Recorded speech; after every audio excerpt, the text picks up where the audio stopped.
On today's episode, we're going to talk about the most obnoxious fan bases in the NFL. Spoiler alert, it's going to be the Bengals. We're going to give you an overview of Kansas City versus Cincinnati on Sunday, talk about the matchup, and give you our predictions. Stick around.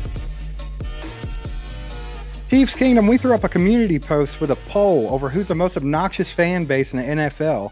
We gave you the options of the Oakland Raiders, the Denver Broncos, the Los Angeles Chargers, and the Cincinnati Bengals. And even though they've just recently become relevant in the last year or so, they've quickly become the most obnoxious fan base in the league. And you guys overwhelmingly voted it at 47%. And we're going to take a live look in at some of them that's been in our comment section lately. And we're going to see what they're doing right now. But oh my God, Justin Reid, what are you doing? Oh no, baby, what are you doing? Yeah, well, it looks like they're still sad about being 0-3 in Super Bowls, and their starting quarterback, who they think's their savior, being only 17-17 and having a 500 record in the NFL. Congratulations, guys. So the Chiefs are going to be in Cincinnati on Sunday evening to go ahead and settle this whole debate. But are we going to see more of them coming up short like last year? Or do you think they're going to actually play to their potential and show that the Cincinnati Bengals are, in fact, the inferior team in this matchup?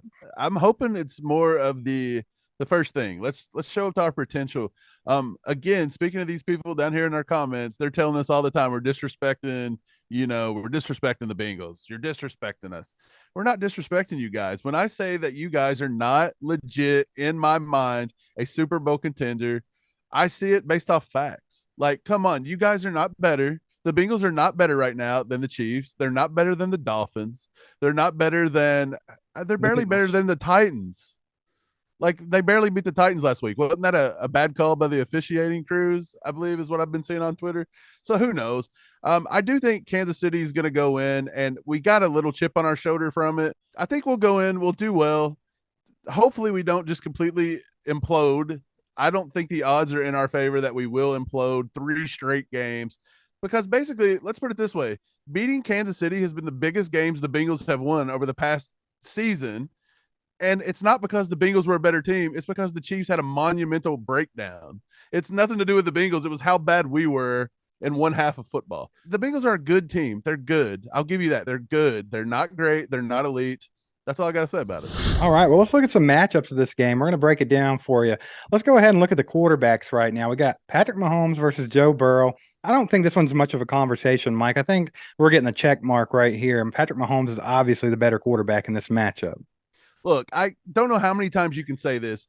If you're trying to talk to a Cincinnati Bengals fan and they're trying to tell you that Joe Burrow is better than Patrick Mahomes, just don't talk to him, because you're not going to get nothing through that thick skull. This dude, again, is a 500 record in the NFL, 17-17. Patrick Mahomes is a MVP. He's got a Super Bowl ring. He's a Super Bowl MVP. He's went to 4 straight AFC championships. And this dude is on pace to be the MVP again this year.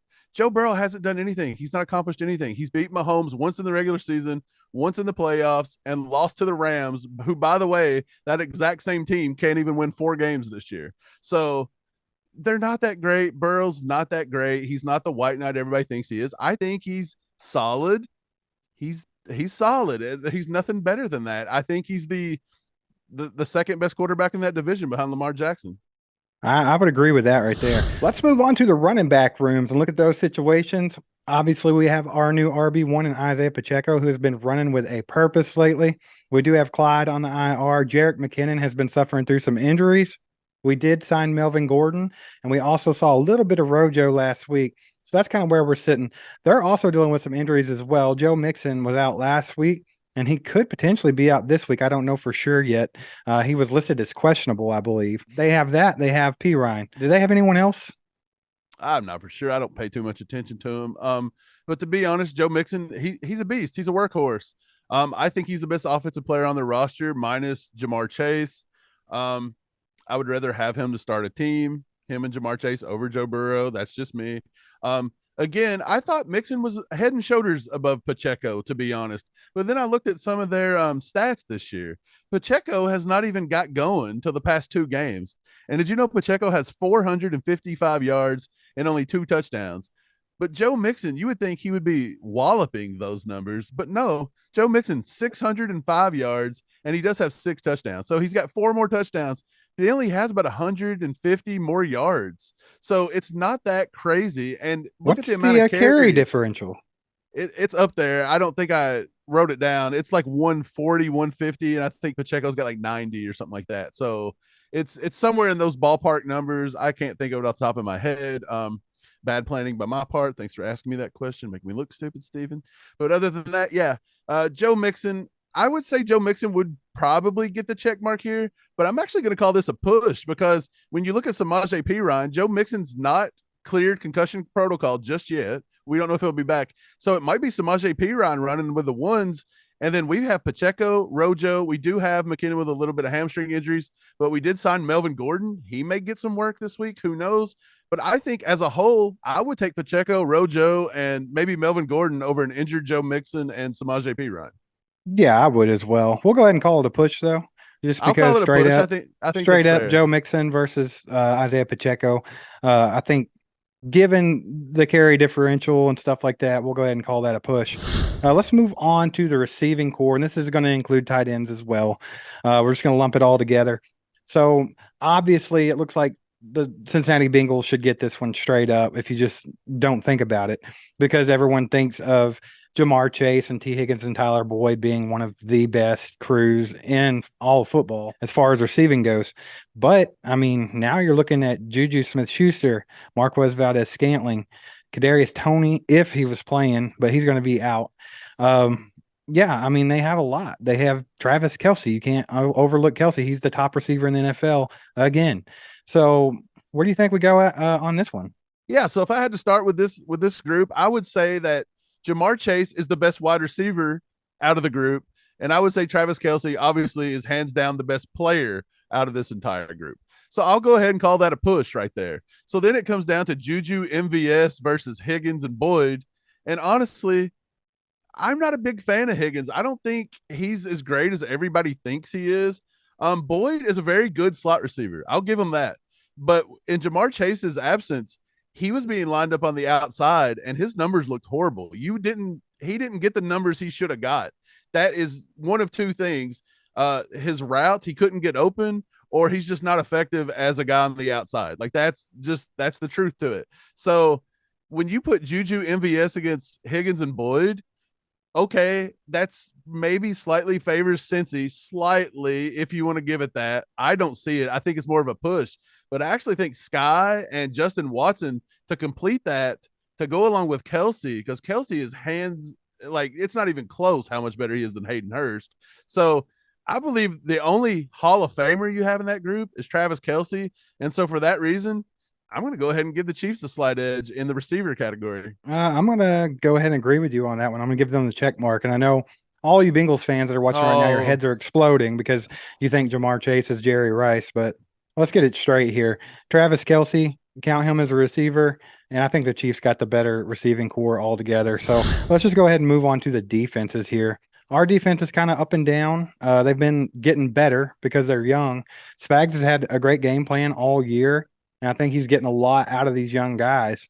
So constantly improving defense, looking pretty solid lately. They still have their moments. What do you know about the Bengals defense, Mike?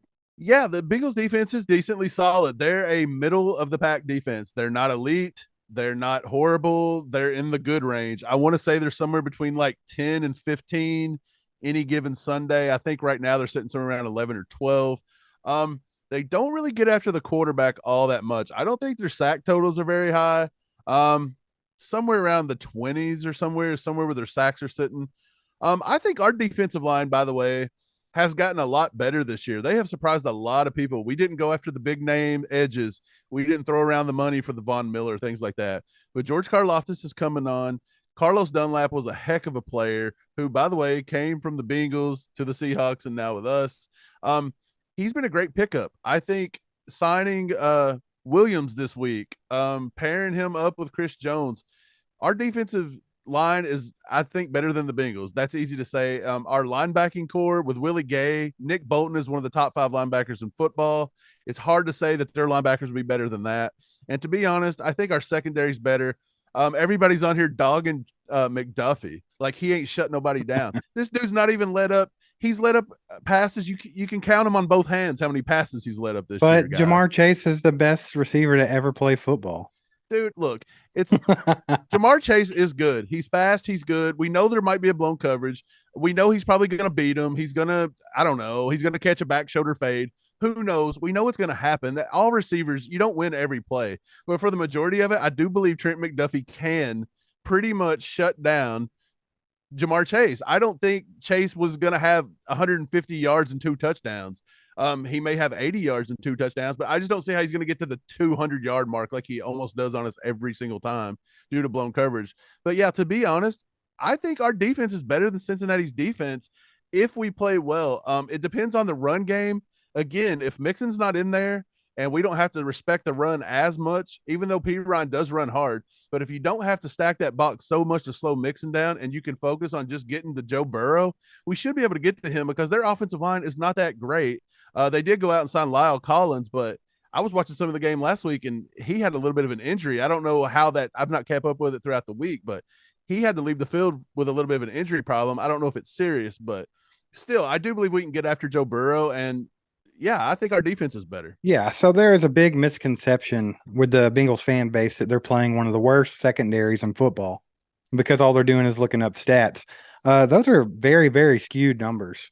Like, our secondary is pretty solid, to be honest. They are young, and there has been a learning curve, but they are pretty solid. And if you look at the numbers, like I said, they're very skewed because you're looking at a 9-2 team. You're seeing a lot of garbage time stuff on there, a lot of the yardage on them come in the fourth quarter when it didn't matter. There's a lot of that people are not putting into account when it's coming to this subject here. So I think they're in for a bit of a surprise when it comes to the fact that there's not just a bunch of high school football players out there playing, in the defense for us in the secondary, because I think that's the misconception that they have right now is that we just have a bunch of scrubs. Right. And you're not taking into account that we've already had to go up against a Tom Brady. We've already had to go up against a Justin Herbert twice. Like, we've played some elite quarterbacks. We played Josh Allen.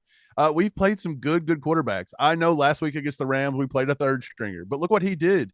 He only had 16 passing yards in the first half. And if you take the sack that he took out of it, he only had 5 yards in the first half. So this defense is pretty legit. Keep sleeping on McDuffie. Keep sleeping on L'Jarius Sneed and Justin Reid. He's rangy. He's fast. Brian Cook, I heard that Thornhill's going to be back this week probably. He was practicing today. That calf injury's healing up. You guys, you're going to be wishing you wasn't talking so much, I believe. Well, let's go ahead and move on to our next subject because I think we just gave the check mark to the Chiefs defense here. The coaches. This one's not much of a conversation either because we got Big Red, and there's not many people out there that's going to beat Big Red. I think at this point in their careers, like, even though Belichick had that huge run in the dynasty with the Patriots, after seeing what he's been able to do after Tom Brady's gone, I think Big Red's probably the top coach in the NFL. That's not even debatable. Andy Reid, he got that Super Bowl. He got over the hump. Yeah, he's the best coach in football right now, hands down, I believe. There's not many close to him. I know that the Bengals head coach, Zach Taylor, he was talked about as being coach of the year last year. Maybe he was in the mix. Did he actually win it? I'm not for sure. I don't know. Who knows? But anyways, yeah, to say that he's anywhere near Andy Reid is the most laughable thing I've ever heard. So we're not going to talk about that anymore. The Chiefs actually win this matchup 5.5 to 0.5. So 5.5 to half. And that's going to take us into predictions, Steve. Like, after seeing all this, what kind of prediction are you going to throw out? All right. I have the Chiefs taking this game 48-10. A blowout in Cincinnati. Patrick Mahomes is going to have 5 touchdown passes. Travis Kelce's probably going to catch at least 2 of those. It's just going to be a pure massacre. I think that you're going to see Isaiah Pacheco run all over that defensive line. And I don't think their offense is going to do what they think they're going to do. I think the defense is going to step up. Chiefs are playing with a chip on their shoulder.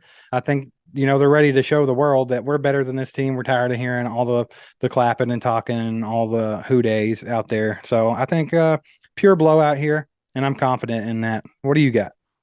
I like that. I was going to say 70-3 Chiefs just to see how many heads I could get to explode in the comment section, but I won't do it. I'm going to go ahead and say it is going to be close.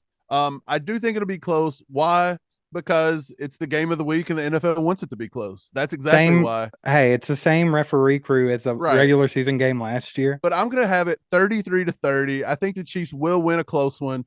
It's going to come down to one score. Why is it going to come down to one score? Because it's a 2-point game right now in Vegas. And I mean, this is what they got to do, right? So it's going to be close.